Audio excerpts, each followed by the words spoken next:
I knew his stepfather's work, Rochka, and his stepsister's work, Natalie.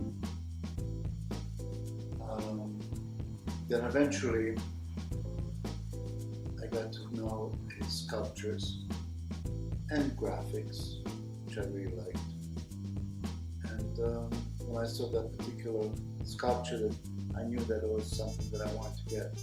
But I've already bought quite a few pieces from the members of the family, not because it was a family, but they are extremely talented people, and it just works together very well.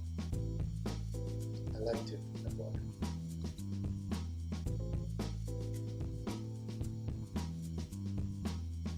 It's not fiddly.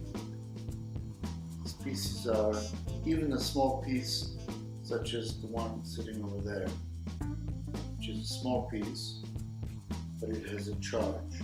These pieces have quite a strong message and are unusual, could be, and a lot of them are very large. Some of these pieces are 3, 4, 5 meters high, only for the outside. I found a number of pieces that were just perfect for apartments with the ceiling to 70 to 80. It was probably through his stepfather. And then I saw the depth of his work at one of the exhibitions, which was really fantastic. For all three of them, Natalie, Jakub, and the father, Paul, an exhibition in Germany, close to Passau, and it was fantastic exhibition where every one of them had a lot of space and beautiful. They were showing the things. It was so really nice, and I think that's where I saw the first time the sculptures that I knew that I wanted to get. I don't know that was there, but needless to say, the moment I saw it, I knew that was it. And it was probably through cover. I did study fine arts. Didn't finish it, but I went to economics. But I spent some time studying. So I was always interested in fine arts. I was interested in history of art. And I always had a very particular taste, whether it was good or bad, that I really believed in my taste.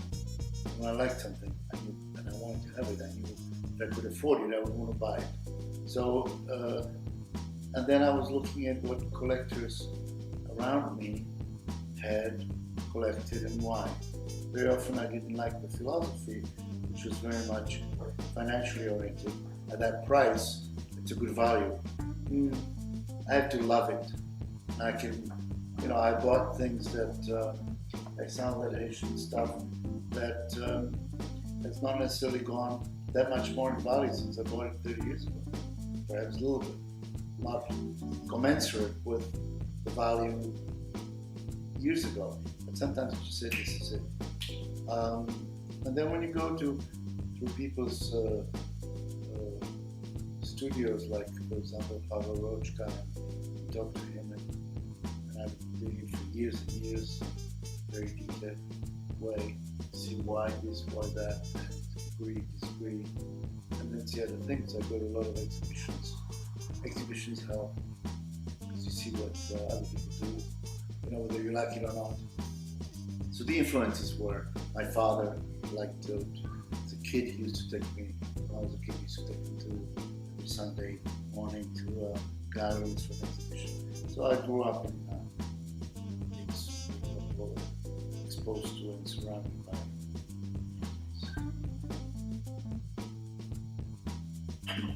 In business, I would have a hell of a lot more steps than in art. As I mentioned before, in art it's just a question of it hits you or not. That's it. That's what you want. Really would look good. The things that I liked for Very often it's almost instantaneous. The very few things that I would have to really think about a long time. Whether I like it could be a question in the past. Can I afford it?